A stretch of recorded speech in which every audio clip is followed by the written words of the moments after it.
looks like the gang is all here in the chat. Greetings. I'm your host, Jason Miles, here for another episode of This is Revolution podcast. Thank you so much for taking the time to hang out with us.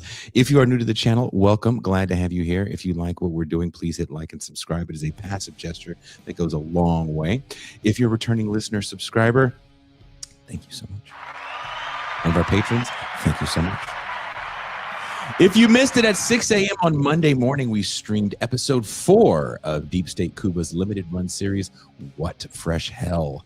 Now, there is a playlist of all of the WFH shows.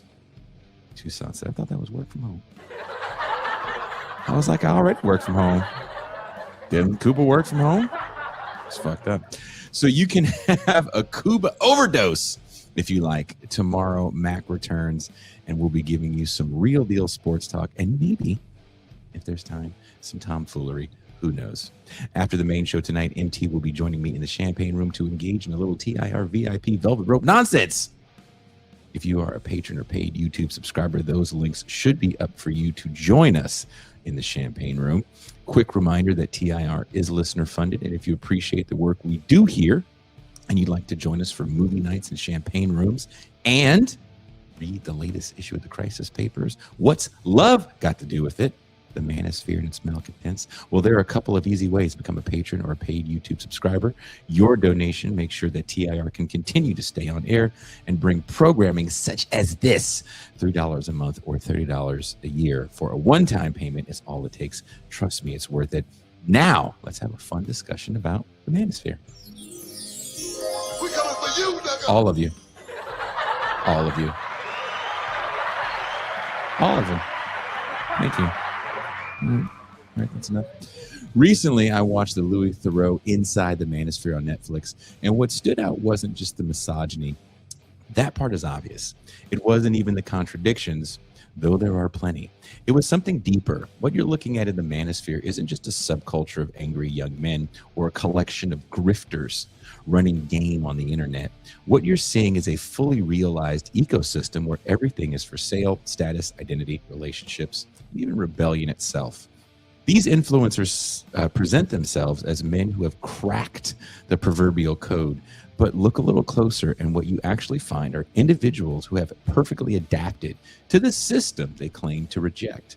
Every interaction is transaction, every stream is an infomercial, every moment is a performance, and the audience are willing participants shaping the script in real time. Tonight on TIR, we're going to talk about the Manosphere, not just as an internet phenomenon, but as a reflection of something much bigger, a generation navigating isolation, precarity, and the collapse of traditional pathways to success, and finding in this world of hyper-performance, hyper-monetization, and hyper-masculinity, something that feels like meaning. Because if we're being honest, the Manosphere doesn't just sell misogyny. It sells community. And if we want to understand why it's growing and why it resonates, we have to look beyond the surface level outrage and ask a harder question. What is it giving people that nothing else is?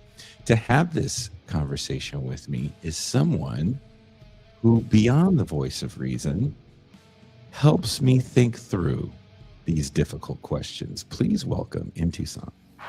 Well, hello. I just want to say 2 things. Mm-hmm. Firstly, I've gotten blacker. I have. Me and Jack Harlow are both blacker now. Just want to let you know. Is this because I've been fascinated by these Jack Harlow memes online? And I've never heard this man's music, but these memes are hilarious. New profile picture tomorrow. I'm going in. I love it. I love everything about it. Also, I want to say I saw a comment in the chat that said, girl boss glasses, Unca beard, cleavage, bald. And I was like, who is that? Phil Collins? Who are we talking about here? Where's Phil? If only they could see the shorts and they could see the leg game. Let's see our special guest. He's not a special guest. He is a member of the crew. You know him as well. A special guest. You've hugged this man in real life. Please welcome Deep State Kuba. You never gave Kuba a hug? I did. Yeah. I mean, not You like said we several. have. Is it? You're. Oh, I'm sorry. I apologize. I misread the we have. I apologize. He's My taken. manosphere in me misheard you because I'm like, what is this woman doing speaking? Oh, it's gonna be that kind of night. Hey, I mean, you started out talking about my glasses. hey, that's no one in the chat said it. To be fair, the glasses are really the only part of that list that wouldn't also apply to Myron Gaines. Well, yeah. Am I wrong? So we've all watched the Manosphere documentary, but one of us was less impressed than the other two. That one would be MToussaint. Hi.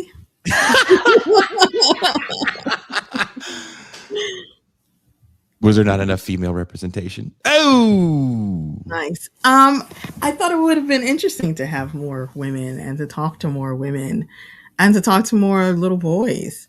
I feel like the documentary doesn't really show the real victims. I mean, obviously these guys are victims in their own way, but the people who, I mean, Louis shows himself going in with $500 and coming out with like 168. But there are people, there are people who are really losing their shirt over this stuff. And DraftKings and whatever else these people want to advertise, not just their own classes, but other companies that they want to work with. I felt like they should have talked to more of the kids. To be fair, it's harder to talk to kids because you need some permission. Sorry. Permission. I could see that, but also just younger people who are on the other side of this. Maybe some people who left the Manosphere who no longer watch that stuff. Like ex-Mormons. Yeah, they had a little bit, right? There's a little bit of people in it. They interview the young man they met who was a fan of, is it Justin Waller or was it HS? I can't remember. It was not everybody wants to. Go ahead. The two guys who had signed up for the real world, right? Mhm. Were in Miami. The one with the sad suicide brother. Yeah, that was sad. Yeah, the guy running on the beach who was just like 2% body fat away from being ripped. He was so that's another thing. Yeah. Those dudes for the most part are in pretty ridiculous shape. I do wonder about HS because his hairline was a little further back than a 23-year-old should be, but that just could be genetics and not enhancement. True. It's about his mom's dad. It is sad to see the person that Kuba was talking about, and I think one thing you have to keep in mind is that most women probably don't want to be on camera. And when you look at what happened with the girlfriends when they were on camera, it was super embarrassing.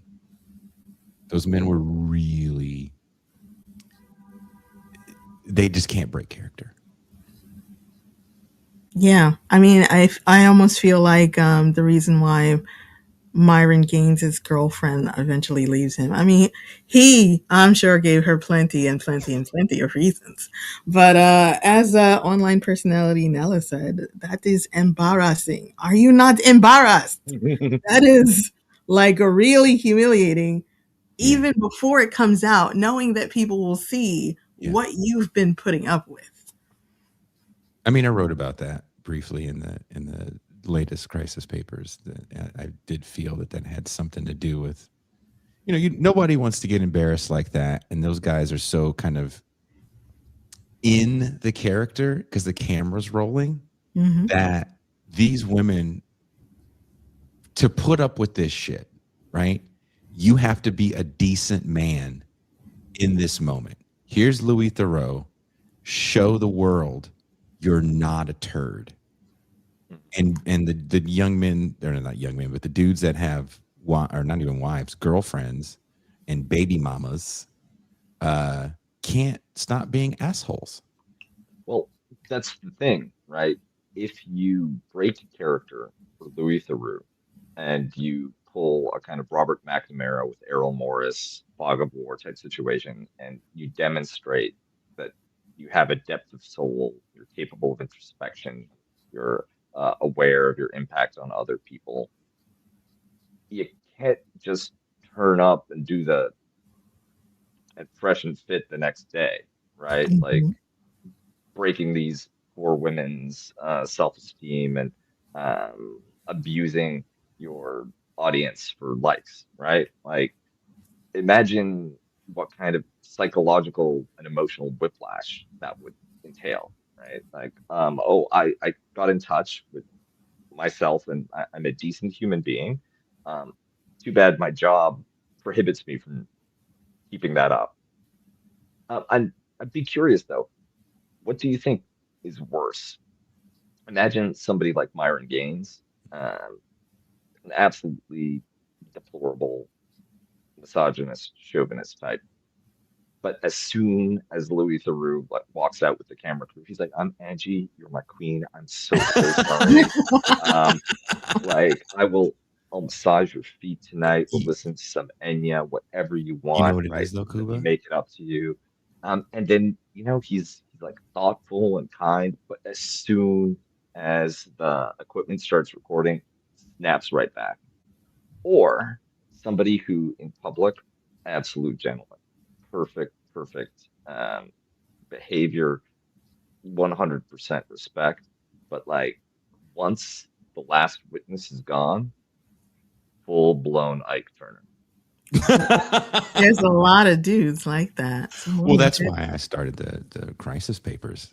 Uh, And how and do we get the crisis papers, Jason? you got to become a patron, or not Mm. even a paid YouTube subscriber. Only patrons get it. Sometimes I put them up on Substack. Sometimes I don't. I think this one might go up. I don't know. You can't really nail me down. Oh. Yeah, I'm going to be real manosphere about it. I would say the reason why those guys don't know how to break character is because they understand a part of the kayfabe kind of Trumpism way, but they don't know the traditional, more wrestling way or even show business way, which is I can break character on camera if need be, because this is a show and we'll create another show after this airs. No problem. If you remember, there was a great documentary, Beyond the Mat. I think it comes out between like 99 and 2000 on wrestling. And in it, you see like Stone Cold Steve Austin shaking hands with people. You see the kids. You see everything. The fourth wall isn't broken. It is blown up. Wrestling still continues to this day. A lot of those people are still involved in it. There's wrestling interview shows I watch all the time. Why can these shows happen and these guys can't do it? Well, it's because there's storylines they write. People understand what it is. They can create real drama within the fake drama. These guys don't really know how to do that, right? For example, Myron Gaines can be a decent guy. I agree with MToussaint. I think he's probably really horrible when the camera's not rolling. It's really hard to walk out of a character like that, right? But let's just say he really is a decent dude. He could be a decent dude in front of the camera and be like, "Oh, this is a character." Alex Jones has done that, right? But can you create a new controversy? Can you say, you know what? HS Tikky has a little dick, and we have proof that he's got a little dick. Create a controversy. Get Tikky in it with you. Now you guys got to meet up in Miami to fight. That's what happens in like wrestling, right? That's how that works.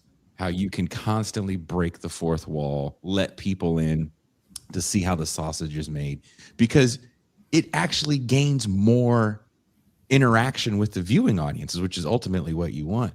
But they don't understand all of the show business aspect of what they're doing. Well, they're not Well, it's showbiz also people, which is something that is said about YouTubers quite a bit. Sorry, Jason. No, go for Um, it.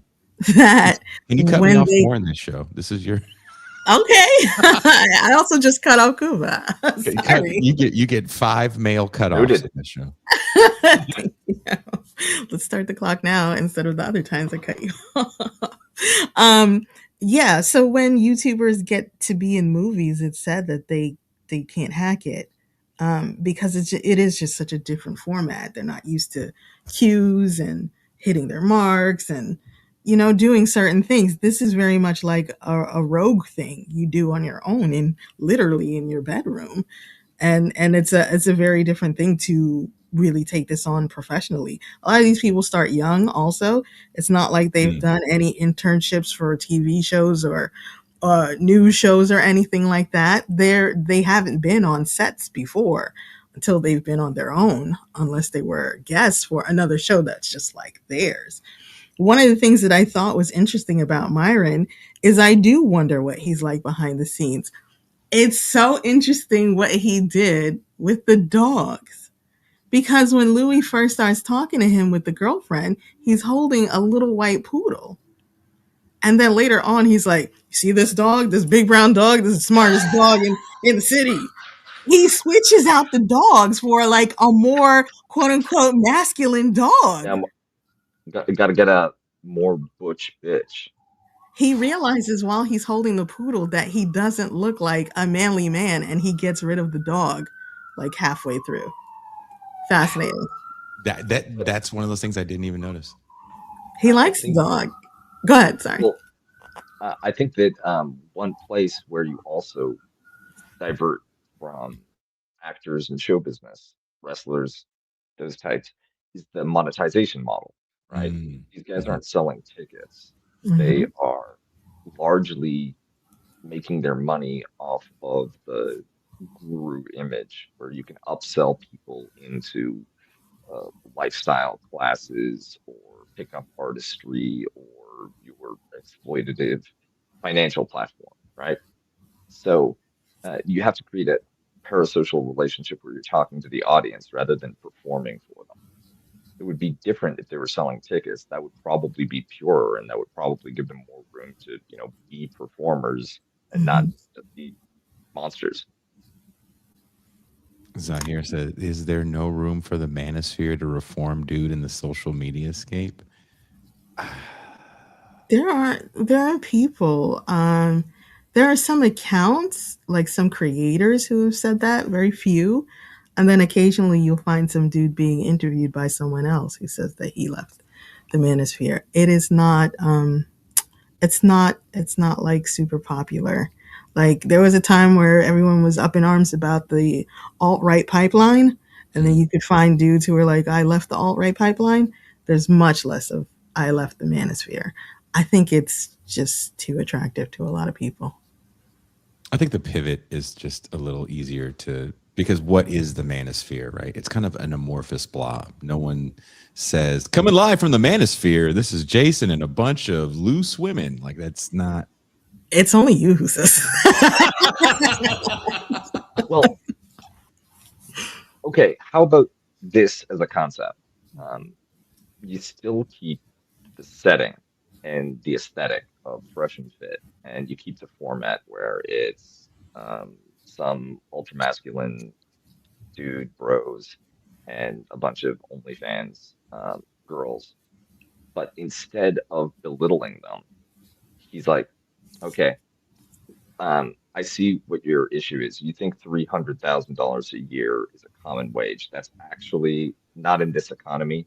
So let me tell you a little bit about the wage structure. And have you thought about like who you'd be happy with? Have you thought about like, do you want to spend a lot of time outdoors with your partner? Do you want somebody that loves pets? What's important to you? After all, these are just shallow data points, right? Talked about like, 6'3", but what about the short kings? Like Robert Reich. After all, that guy's impressive. What's Labor funny? Secretary under Clinton. Kuba. What's funny? I almost said your fucking real name. What's funny is His real name is Kuba. Doctor. He is doctor. What's funny is, first of all, I can only say the real first name. His name I tried to say one day, and Kuba scolded me so bad. I was like, "Oh, never again." His last name is Ricky. He could have been fucking with Very me. But ethnic. he was like, no. And he said something else that I won't repeat. But if they did do something like that, that would be the Oprah pivot, you could say, right?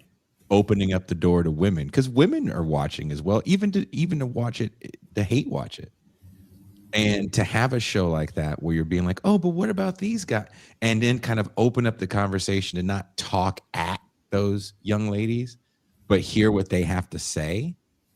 I think people would listen to that, but you'd have to find ways to throw in all of the misogyny. And these guys aren't very funny because it's not like a ha-ha. Like when Toussaint and I joke, we're not serious, right?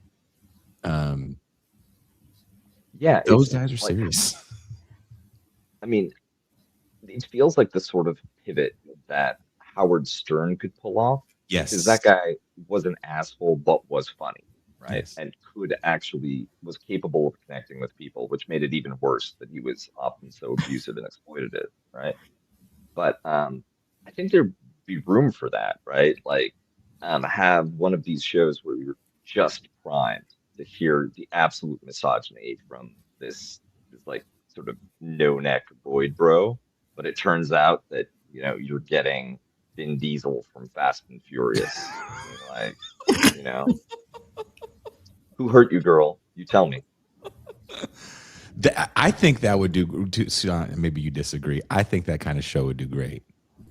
I think that these guys are maybe not intelligent enough to pull off that kind of pivot. Oh yeah, you need a higher quality talent. You definitely do. I mean, they have some charisma, but I mean, not enough to like loosen up and joke about something that might actually be funny to more than just two people. My mate who's gay and my mate who's Jewish.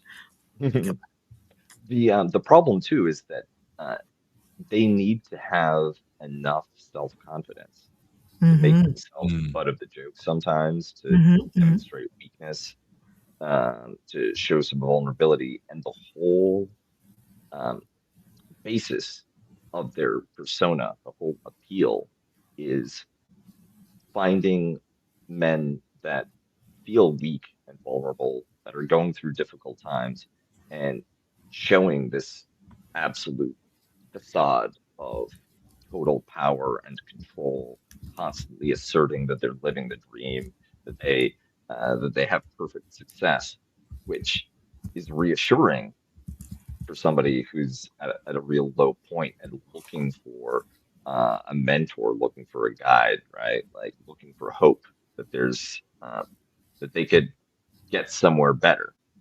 But yeah, like if that's your whole thing, if that's what you need to constantly be emoting, there's no room for anything interesting. But I think it's also like they do a lot of fan service. They have to play to an idea, and that idea is like a cartoon version of masculinity that's really bright and colorful. Okay, actually, it's got neutrals, just grays and blues and stuff. But it has to look like some kid's idea of what a man is. And a man doesn't laugh. He's stoic. They're not stoic though. They're like, Tell you they are. Yeah, no, they're not. That's the thing that's funny. They are. I'll go further with what you said, Toussaint. Mm-hmm. It's a man who was raised by a woman's idea of what a man is. What do you mean, a man who's raised by? If you listen to their backstories, especially HS and Tate, and I believe Justin Waller as well, they come from like single parent homes, and there's something to be said about being raised in a single parent home with your mom, especially when it comes to toughness. This isn't everybody, right? Louis Theroux was raised by his mom as well. It's a in a different kind compensation of. mechanism. Say again. Yeah, it can. Once I, I kind of I'm thinking of it when you said that. I was sort of reminded of what it was like when before I lost my accent, when I was very fobby going to school and hyper aware Mhm. of what set me apart from the other students. And you're very self-conscious of that. And I can imagine that, and the Canadians were absolutely great. Like it was very reassuring, which is why probably I kept the name and didn't obsessively assimilate, right? But if you're getting teased and bullied for coming from a single parent household, if people are implying that that makes you insufficiently masculine, Mhm. if you feel like that's something that's missing, then yeah, it could be a real compensatory mechanism. You know, you over-index on that, try to Like make up for it. if you look at how these guys act, they act kind of bitchy, right? They're Yeah. always fussing and Mhm. yelling. They're not stoic. They don't sit there when a woman goes, "I want a man that makes 300,000." It's not. No, it's. Yeah. I They mean, can't they shut the are. fuck Appearance up. too. Obsessed with appearance too. Oh my god. Well, they're also still playing to the cameras and to the 12-year-old boys that are watching them who want to see a SmackDown, even though they'll say that they're stoic. They want to see this kind of emotional There's volatility, nothing. which these There's guys absolutely have. Yeah, nothing stoic about them at all. It's one of the reasons why Louis was able to rattle them because he mhm, didn't give any response. He mhm. just stood back and let them have their show, let them do their thing. And they're not used to not getting feedback. I've dealt with a lot of people like this. I've dealt with a lot of men like this. They want you to laugh whenever they make a little something sort of humorous. They want you They're to be looking for shocked when they say validation and something reassurance. Yeah. constant. Like they want you to vocalize it. They want to see that. They want to hear it. And They he need didn't you to give them any of that. co-sign who they are. Yeah, constantly looking for the looking glass self. And when I, the best part of the whole documentary for me is when Justin Waller goes, "Ugh, you're not gonna like this, but sometimes I fuck other chicks and my wife knows." And Louis is just like he's He's just like, staring at him, and the "What in the dude's like, vanilla bean are you talking yeah. about?" yeah, and the guy goes, "I triggered you, didn't I?" And he's like, "What? What?" yeah. I mean, Louis C.K. Louis C.K. Louis Theroux could very readily be like, "Bitch, I did documentary series with swingers. I spent a week in a brothel, motherfucker. You've got nothing on Yeah, me." he was just like, "I am I supposed to care?" They didn't That's know who when he he was. broke character. That's when Mhm. Thoreau breaks character because he's Mhm, like, mhm. "You made me." He said in an interview. I've also watched as many Louis Theroux interviews as I could fit into my work schedule before I You wrote can this say your manuscript. workout schedule. That too. But one of the things he says is that's his style. He goes, "I like to sit back. I want to say something and then sit back on it." So Mhm, he asked the question, dude is talking, so he's doing his Louis Theroux thing. So in mhm. his mind, he's like, "I'm doing my Louis Theroux thing," right? He's method or whatever you want to call it at this point. Mhm. And when dude goes, "You're triggered, aren't you?" And then he snaps out of it like, "Fuck, did you just say?" And None that's of the these guys face he knew who he makes. was. They didn't watch any of his work beforehand, No, yet they all agreed to do this. Super I weird. no, know. it's not weird. Think about it. These are the same people that get New York Times pieces, cover stories written about them. And those cover stories tend to be written from the perspective of, can you believe what these guys are doing on the internet? Can you believe what these guys are saying? And they're never really going to get pushback from it. It's going to be people interrogating their thoughts and them getting to stand on a pedestal and going, look how cool we are. And you've just validated my online life. I think maybe it's that, but also a little bit of not being too bright, and then also Yeah. um, being arrogant. Well, Oh, I yeah, don't high I five. don't think they know what Louis Theroux does, right? They Yeah. imagine the documentarian is just a slightly different kind of podcaster. And like, He's a VTuber, right? Like a VTuber? It's a podcaster you haven't met yet. yeah, exactly. Exactly. Like, is he like a Twitch streamer like Hassan? Because, he's Yep. got no pets. He's got the glasses, but no pets. To Kuba, I really believe that's how they looked at him, as like, we're going to approach you like some sort of lefty streamer. Another good part of the documentary, and again, Are you this on like shit got me. OnlyFans for nerds? Damn.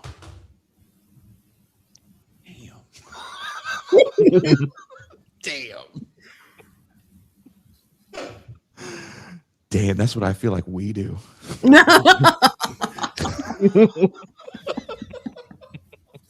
That's why I said damn so many times. I'm like, ooh. Yeah, you weren't laughing, but I had done something. Oh. But everything just got tight. Like, We coming for you, nigga. Let me get my fucking wits about me right now. As Kuba just shit on this entire section of the internet by calling us OnlyFans for nerds. I mean, I feel like there's something there. There's a scene where these guys, and you saw this in the early days with the people like Destiny and all those debaters, where someone would tell them to like a fact that they found online.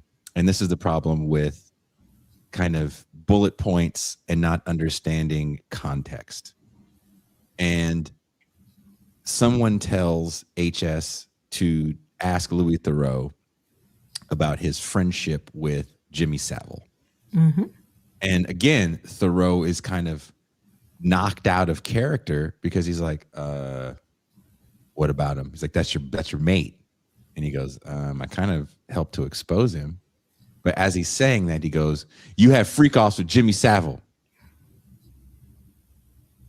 Because someone said something. Because if you Google Louis Theroux and Jimmy Savile, you'll find that he didn't expose Jimmy Savile, but he did push him a little because it was just rumors at that point. He hadn't been convicted of anything. But then he went later and made a few different things about Jimmy Savile and some of the things that he had done. But HS had no idea. I don't even know if he knows who Jimmy Savile is, and he's fucking British. He's also 23, allegedly. Based on your carbon hairline dating. Perhaps he's not 23.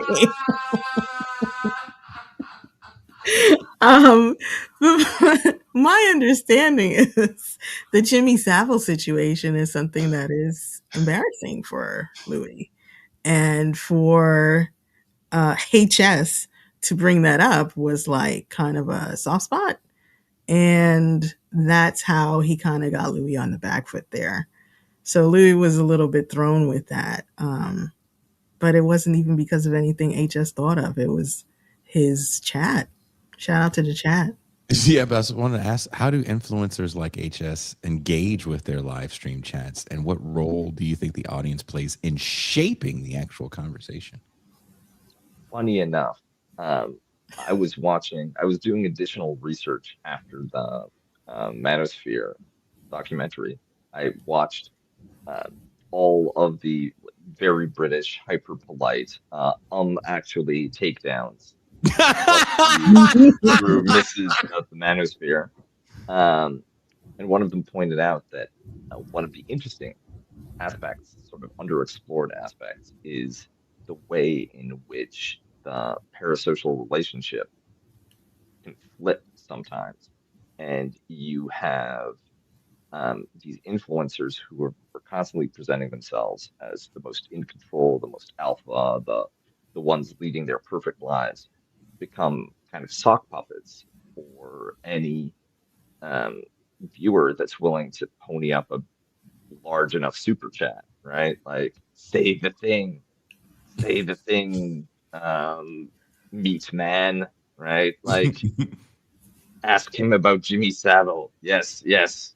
Now take your shirt off. Now put your shirt back on.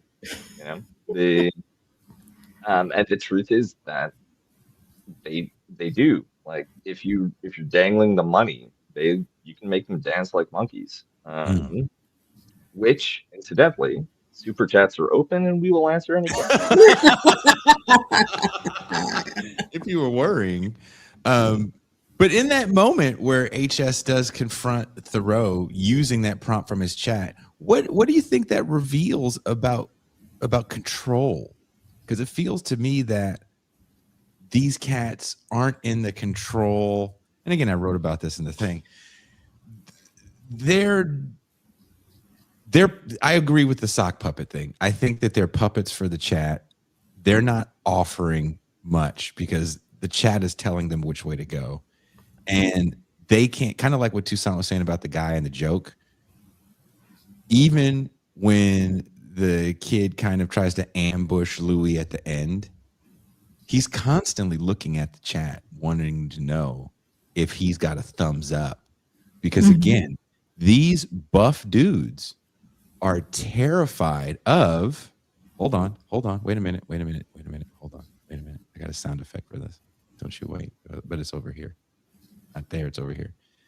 That's what he said. Wait. Now you have to do it again. Sorry, I interrupted.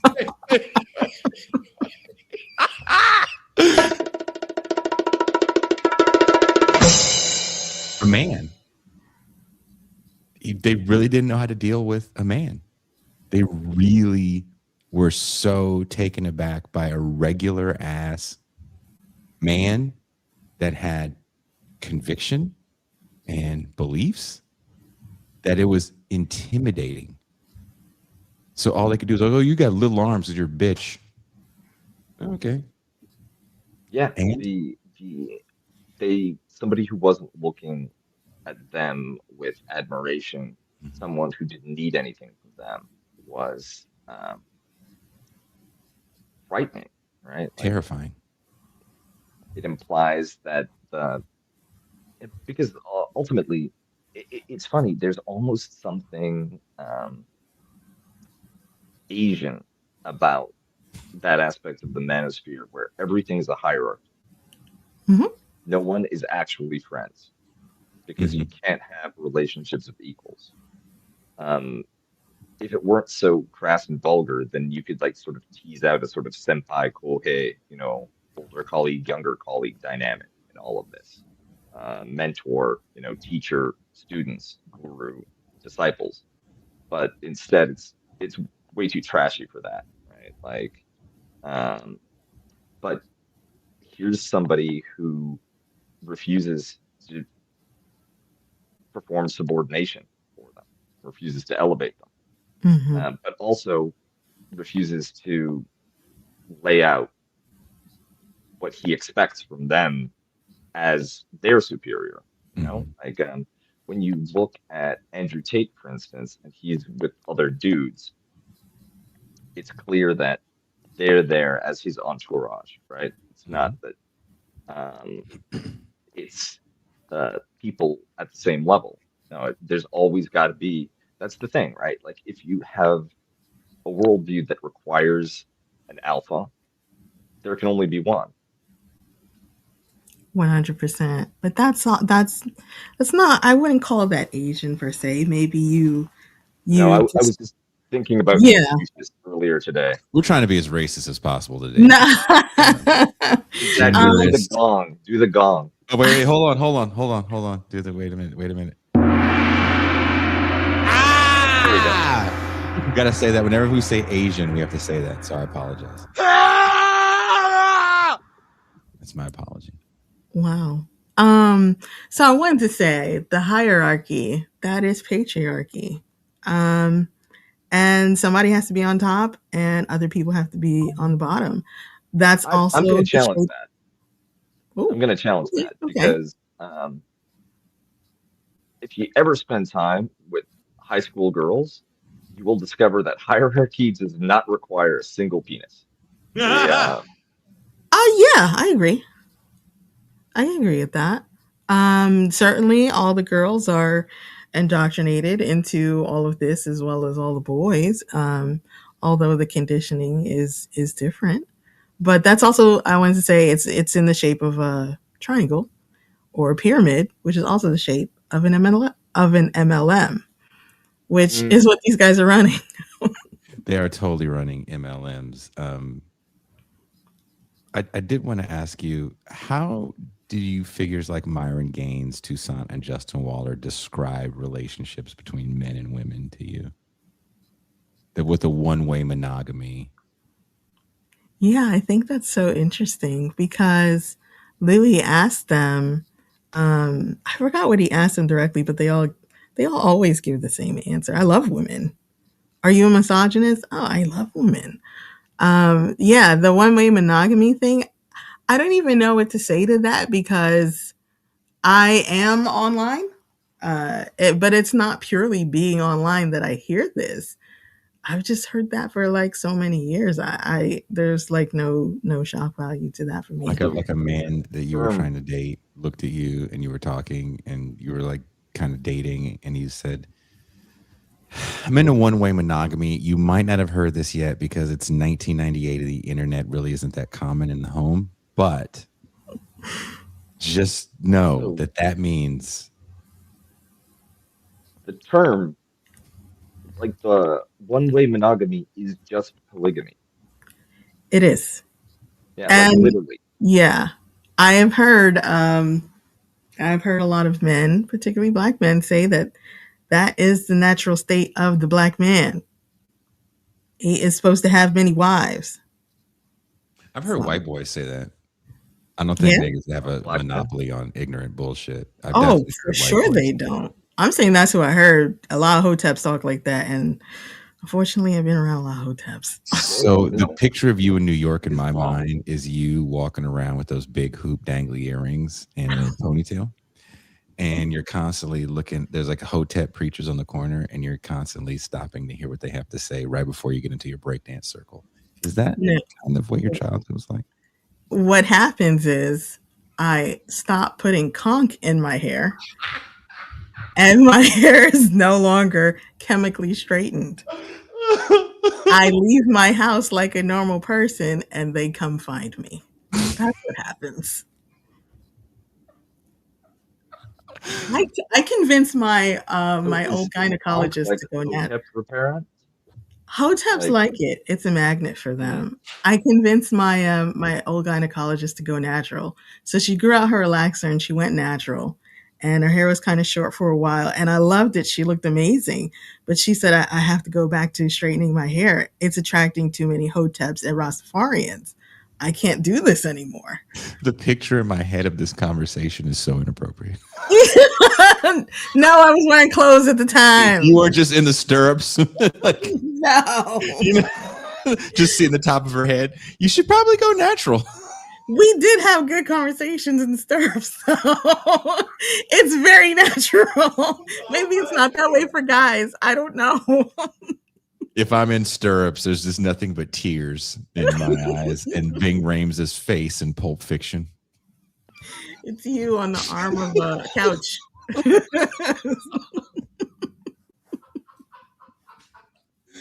That's all that How did we happens. get here? You brought us here. hotep. You fucking told the whole No, cart. no. It was your flashback. You did the Family Guy thing where you're like, "Oh, I'm going to introduce a little cutaway gag to 1986 Brooklyn, right, with the cute earrings and the breakdancing thing." No. I see you, Jack Hughes. Your catch. There's no stirrups in the Manosphere. Just know that. There's no Not those prostate guys. exam in the champagne room, and there's no stirrups in the Manosphere. All right, fair enough. That guy, Justin Waller, he said if this was like 100 years ago or 200? I don't know what he said. He would be, going to California for the gold rush. Maybe that involves stirrups. Gold Rush is a great club. And It's a gay club. yeah. Cool. Well, Yeah. Go ahead, Kuba.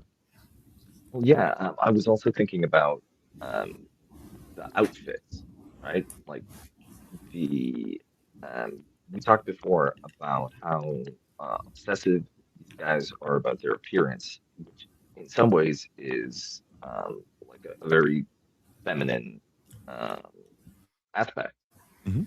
and they perform, but when they're performing, they're not like drama kid types. They're more like male model types, if you know what I'm saying. Yes, I know exactly. Yeah. It's not about sort of inhabiting a character or there's no depth there. It's just making the facade as pretty as possible. Justin Waller does that real well with his blue steel face, because he does have kind of that chiseled face where he can pull that off, where he'll look in the camera, and he's a little more quote unquote stoic if you've watched videos where he's in it. And the way he tries to disarm you, and Louis Theroux says this in an interview after the documentary. He goes, because if you remember originally, dude was like, I don't want my family on camera, which is fair. But then he does this thing that I love. I love when people do this. He goes, I got to protect my family. I'm like, from fucking what, dude? Like, who wants your shitty family? Nobody wants your shitty family. Hello. But that goes with the provider protector thing. That is what. But I always ask people, Toussaint, who wants your shitty family? No one wants your booger-filled kid. And your wife, we could live without her. She gets on all of our nerves. So no one wants your family. You're fine. Leave the door open. Totally fine. No one's coming That in. man's parents left the movie theater and were killed in an alley. So a man needs to provide and protect all the time. You know, I've lived in bad neighborhoods, and I used to believe that bullshit. And then one day I was like, I don't know, man. Everybody's got a pretty big TV here. There's nothing in your house. Do you have dope in there? No? Okay. Well, you're probably fine. Nobody wants your kids. They seem like a fucking hassle, and you're poor. I thought you were going to say, I don't know, man. You guys can fend for yourselves. But you know what I mean? Like, there's always, there's a scene where Louis Theroux, they're constantly trying to embarrass Louis Theroux. Right. These young kids are trying to embarrass him by doing young kid embarrassing things. Right. Like, my kids do this all the time. Like, you're old. It's like, yeah, I'm supposed to be. You be old. You can't embarrass me about that. So they do the punch thing, and Louis can't punch very hard. And the HS goes, how are you supposed to defend yourself if someone's coming for your family? I'm like, hey, man, what Steven Seagal movie do you fucking live in, dude? They're all hyper vigilant. And because no one's ever told them nobody wants you don't have, first of all, Key, you don't have a family. Oh, you don't. So what is someone coming for? Do you have money in the house, and do you have dope in the house? If you don't have those things in the house, what do you have in the house that somebody wants? Your fucking snacks? I would just stab you in the back. Right? I'm not wouldn't see it coming because I'm old. I mean, that's part of the masculinity package that they're selling. You need to be able to fight and defend your family in case somebody breaks in or whatever. You know, you need to be able to fight. And I think they live in a lot of fear. And these are guys who have a lot of guns and stuff too. They think something is going to happen. They might even be preppers. Like, something's going to happen. This happened to me today. I was drying a towel, and it had dried. It's been very warm. And I moved it, and a spider shot out. And I went, whoo! And then I grabbed it again, and one of those big pincher bug things came out. And I screamed the N-word. Oh. And I was on a FaceTime call with a woman while I was doing this. Very unmanly stuff. I feel very comfortable that if someone broke into my house, I would scream loud enough so many expletives that they would just leave and think that there was a Tourette's-filled madman inside. But There are see, 7 of you. different octaves. There's just some mustached woman in there. Just leave her alone. If you were Andrew Tate, you would MMA him down. And the spider. Hard R. Kuba. I screamed. Maybe you've done this too, Kuba. Kuba's like, no, whatever it is. I no bullshit. I wish this woman was here to vouch for me. I moved the towel and the pincher thing those things are quick and it shot out. And I said, no. And she just said, that's the first thing you thought. That is weird. And I did feel sorry for that white woman. I have not done that yelled at him. Sometimes it just comes out. That's what he said. Yeah.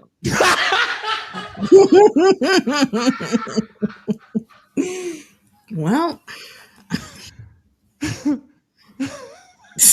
Nuri says, was the bug black? I don't know. There's, if someone, dude, most people don't want to break in your house while you're there. Listen, yes, it's not about logic. None of these things that these people say make any sense. If they were doing kayfabe and they were wrestlers, their storylines would be more coherent. I don't know what these people are talking about most of the time. It doesn't really make any sense.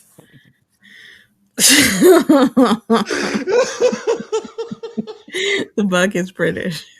I like that.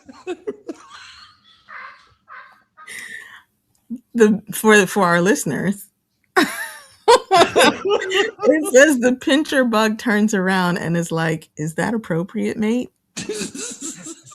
Seems like no. Yeah, it's like it would be more like, oh, problematic.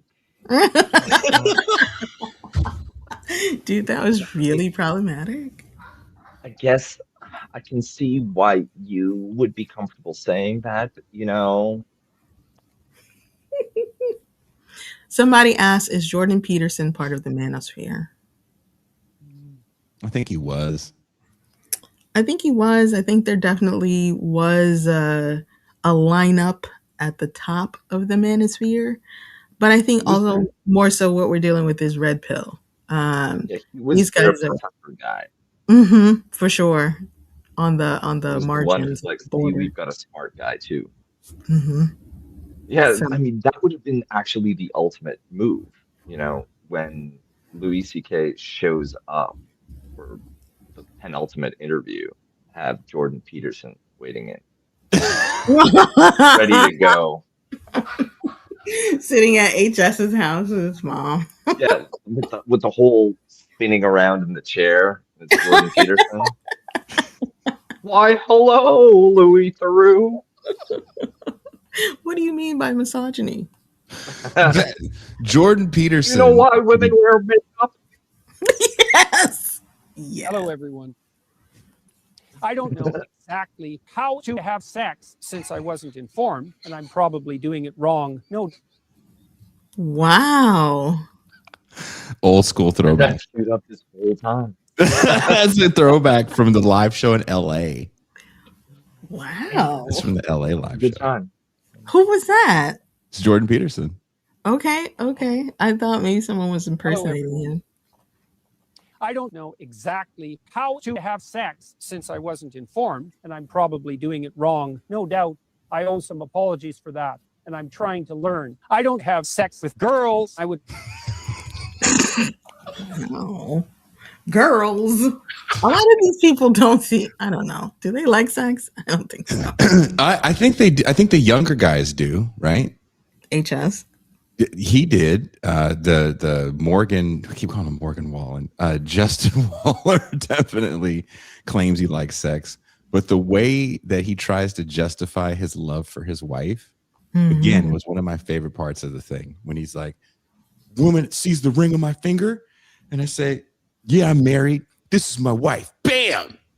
And I show him a picture of my wife, and I go, she's hot. And then Louis like, that's very aggressive. Like, why would you do? And then what, dude? For real. Did you go ahead? I'm sorry. Shh. I wondered if one of the things that's like 3. I wondered if one of the things the girlfriend, the pregnant girlfriend, didn't want to say or like admit to was like she is in on that stuff. Not so much that she doesn't mind, but like maybe she's bi and that's kind of okay for Didn't her. it feel like to you that it was a situation, and I'm totally making this up. We don't know because these women are pretty quiet about it. It was like, have some more booze. Yeah, we're going to fucking do this thing. It's totally cool. We're going to have a threesome. It'll be great. Totally cool. And the chick kind of has this almost reluctant threesome. And then from then on, it's like, well, I have this thing over you that you did this thing. And these are our girlfriends. And maybe she even like encourages the behavior by saying, oh, she's hot. Oh, I definitely get it on with her. Or something really corny like that. Because that woman looked like she wore bedazzled jeans. She's not pregnant. Oh. But I think more importantly with her, she is in a tough spot. She's pregnant with this man's child. There's 2 other daughters they have. They only showed one. And you know her name is not on the deed to that house. She's at his mercy financially. But she admits it on camera. And the fact that that dude was too thick or his head was too far up his behind to realize that she's admitting it on camera, that she's saying, because Louis goes, you're kind of in a tough spot, aren't you? You know, you're not married. And she's like, yeah, but she's not totally in a tough spot because, you know, you go to court and he's going to have to pay some sort of child support. But I digress. That could be a fight too. And it's not the same as being married or having your name on that deed. It's not a fight, depending on where you file. Okay, I'm going to go ahead and defer to you. Yeah, it's not a fight. It's a matter about, oh, well. And he's like, we're taking this from you. Can he hide that money? Yeah. Can he be difficult and say, I've been reporting a loss for the last 40 years? Yeah. You know, he can be real difficult about. Also, given the way that they live, I wonder how much money is in there. Like, it feels as though he's got a high spending lifestyle. I question where the income is coming from. And he's so compulsive about presenting an image of success and wealth that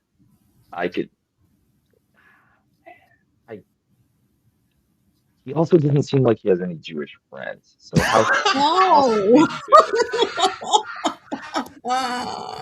late night Kuba is very different than early morning Kuba. It seems like none of them want to have those, except for maybe HS, who has a mate who's Jewish, man.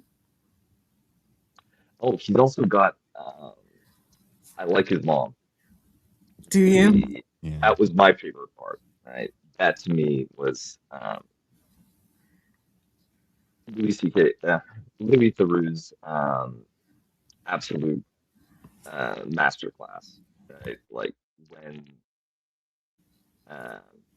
HK Tikky, is that his name? HS Tikky, yeah. HS Tikky. It sounds like a really shitty booze cruise boat. Getting on the yeah. Go out past the marina, international waters. Yeah. Anyway, his mom was just not putting up with any of it, right? And Louis Theroux was just sitting there like, and he also said some pretty homophobic things. Dude, really, his mom was not having it, and he regressed back to being out for everything.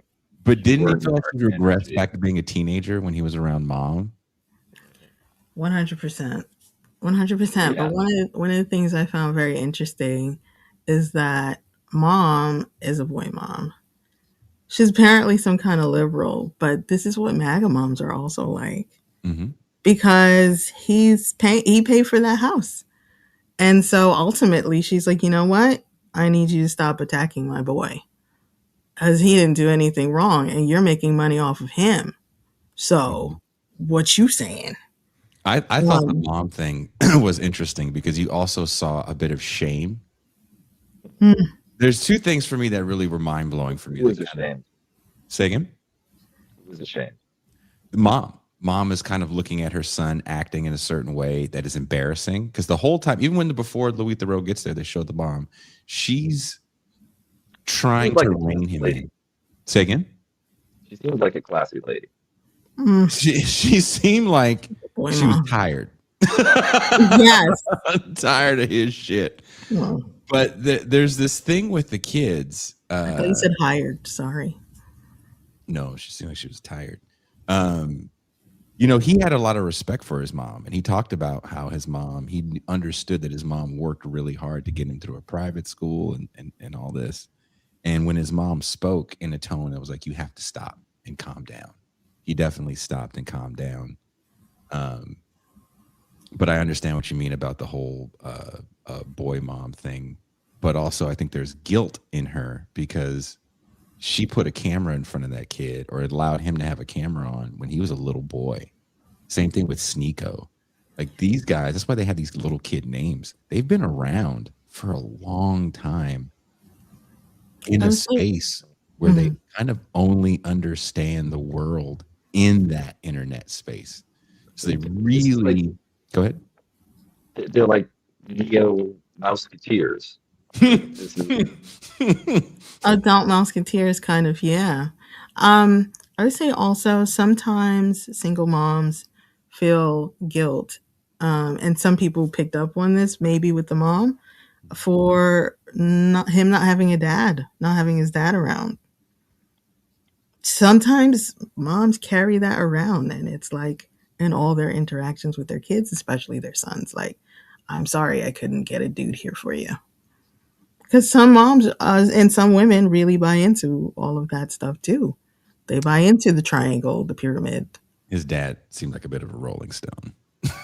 His dad was not interested in his own son.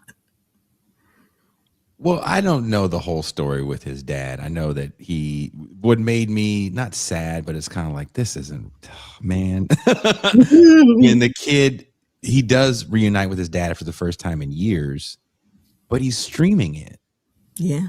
And you're like, there has to be aspects to your life where you have to be honest. And these young men don't, the ones on the receiving end of the camera, they don't really understand what honesty is, because honesty is all performative. Authenticity is all performative. Everything they have to do is in front of the camera. Even their worst moments, right? Then they'll go to a kick streamer's house to go hang out, and just, it's engagement all the time. And that's a moment that you probably want to turn the camera off for. That's the moment you would probably want to turn the camera off for if you were a person. He's decided to forfeit that, and he also was not going into that situation to be authentic and to have emotions. He's probably on some level proud of his dad. Like, my dad is like kind of a fit, and he was an athlete, and he also left my mom and me, which is boss stuff. And he maybe on some level was kind of just like showing off his dad. He was not going there to cry. He was not going there for a heart to heart. He was going there for content. Yeah. That's rough, man. That's so rough. Because, you know, again, you're hindering that interaction. And that's when you want an adult to step up to this young man. And it's hard because ever since they were kids, again, I don't know how much Andrew Tate you guys listened to before he started talking about politics. But before he talked about politics, it was all about how much money young people made when they signed up for his courses. And to hear 13-year-olds making more money than their parents. And this kid grew up in that world. So once he started really monetizing his young guy content and being able to bring real money in, these parents, for these young people, it's kind of like skateboarding was in the 80s.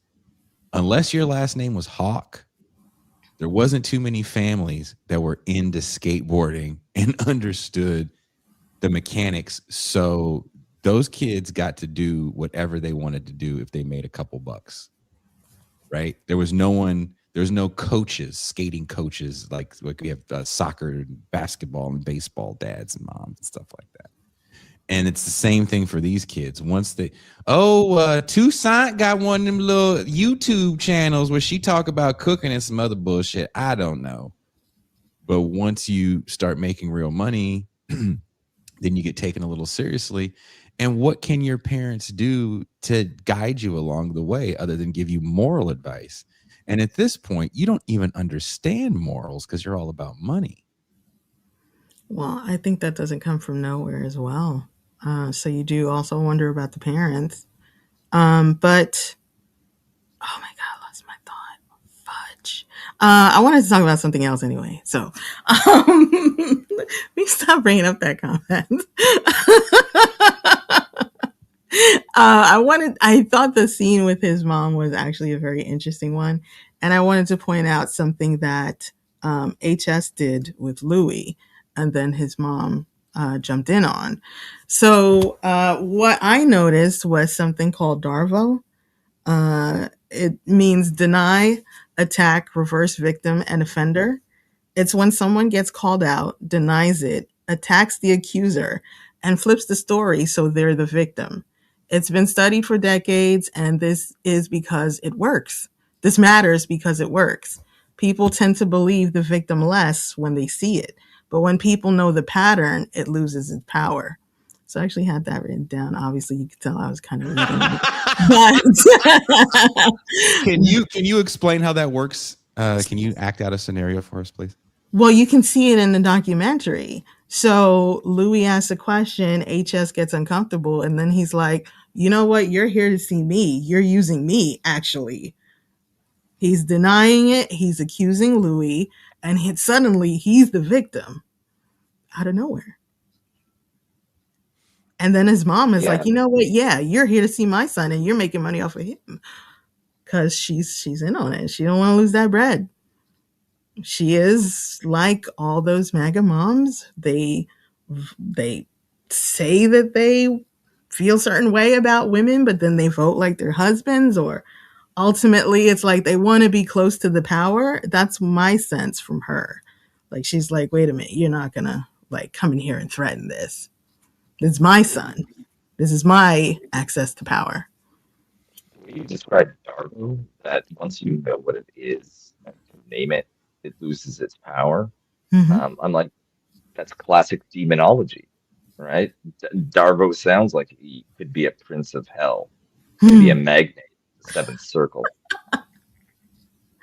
Man, Somebody check the grimoires. It's just the pattern to notice that abusers use. So the term comes from a doctor who was studying sexual offenders and abusers, but a lot of people use it. And, you know, in terms of abuse, I wonder if Louis would have been able to make this documentary with Netflix if he called these people abusers at any time, or even at the end sort of wrapped it up like, well, you know, kids, this is abuse and don't do it. And I don't know. There's no moral in this. He kind of tries something at the end and it's like, wait, what?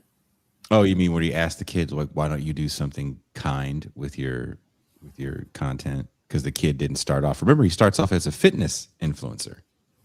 HS? Yep. Okay. Started off in the fitness world and then made a pivot, and he made like silly stuff as young people do. Mm-hmm. And he was like, nah, it's just content. And he's like, well, why don't you do stuff that uplifts people? He goes, I'm sure some of the women that I put on the stream don't want to be on the stream, but I'm out for me. This is about me and making money. Again, this is a young person that grew up what seems to be kind of unmonitored, watching people like Andrew Tate, because it probably shut him up, right? Oh, he's not being rambunctious or fucking shit up when he's on the internet. So he's watching his new dad. Say again? He's watching his new dad. He's watching his new mulatto dad. That's the uncomfortable relationship that a lot of these people have to young people that are terrified of the world that awaits them.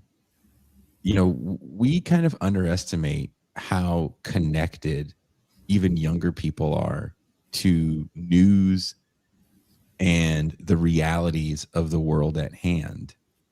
And if you're 14, 15, or even 17 years old and you dare hang out in this corner of the internet, then you probably think you're deeply impoverished. You're afraid of student loan debt. And there's someone telling you to read theory and organize and all these other things that just don't make sense. And even if you do those things, the best they can tell you is, well, if I do these things, then will I win? They go, no. But you'll feel better about yourself and you'll be a good person. And on the other side of the internet, there's a person saying, if you do these things, you are guaranteed to win, or at the very least, get some pussy. What would you rather do, right? Not all of them are in it for that. The pussy? Yeah. You've never hung around a teenage boy, have you? Not all teenage boys are straight. Okay. Pussy. If it ends in pussy, you're trying to get the ussy. Yeah. I'm just going to say bars and move on.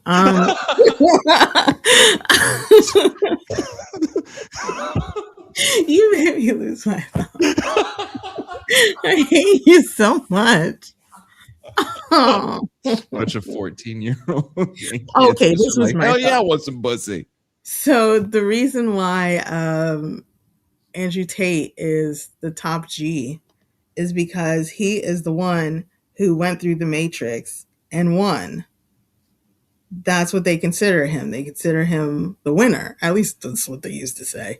But you know, you're a kid. You see, even if you don't have your dad there, you see some other guy on your street who's supposed to be a dad or whatever, and maybe you watch TV and you're like, these guys don't look like winners. I want to look like Andrew Tate. He looks like a winner. Mm-hmm. And that's part of what these younger people are being sold. What they see of the quote unquote real world is super unattractive. They're not seeing a lot of opportunities for themselves either. And they want to win. That's Andrew Tate goes, the gambling too. Right? Andrew Tate, Sneeko, all these guys. I work hard every day. I'm out here grinding. Dude, you're in front of your computer every day just dicking off. I want to dick off. None of them are rich. None of them started out rich. No. They earned some kind of money somehow. And they did that on quote unquote on their own terms and outside the mainstream. And that is really laudable to some people. It's aspirational. Kuba, you're rich. What do you think? As we wrap this show up.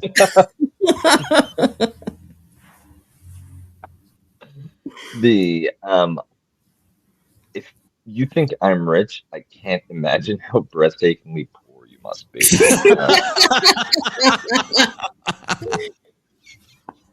I've got a cat scratching post in the place that I'm couch surfing at, thanks to my Polish cousin, right, in Warsaw. I am not living the life, right? This is not a HS Tikky Tokky villa. There are no OnlyFans girls here yet. Barely any Ewoks, really. You wussy. You wussy.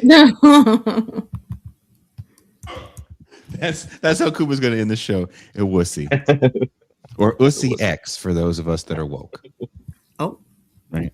Could be any hole. Ussy X. Oh. Whoa.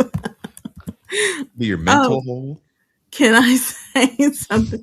I heard a guy say the first hole you get in a woman is her nose. Whoa. Okay. Well, he's trying to tell dudes to wash and wear cologne. Because if you told me that at a certain age, there would have been a lot. I would have gone to jail. Very confused. What are you doing? Like take a shower. Take a shower, Jason.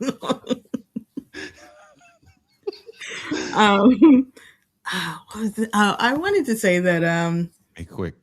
some of the hats are a little out of control. I'm sure people in the life in the LGBTQIA community are looking at the hats like, what's going on with you guys? One of the things that I think is really cool about gay dudes is that they don't have one idea of masculinity. They have a number of them, and they all have names, and it's great. And Animal coded. yes, they're all animals. Except the twinks. But somebody called Jason the twink, and I was like, isn't he a little old for that? Okay, enough with the No, he's a sexy pirate. I know. Jesus Christ. Maybe he's an I old. wanted to wrap it because it's late. Okay, First well- of all, before you keep shitting all over Kuba, I want to give him a massive shout out because it's 3:00 in the morning in Poland. Oh wow. So thank you, Kuba. You're a fucking wonderful man. Your parents, when they had you, they had a fucking winner. I agree. You are delightful. I just wanted to tell you that. I've been wanting to tell you that for a few weeks, actually. Aww. And I've really enjoyed the What Fresh Hell series. It's been My pleasure. it's been fun to do these kind of things again. But enough of this behind the scenes stuff. Toussaint and I will be in the champagne room. Kuba's going to sleep. We are out. Out.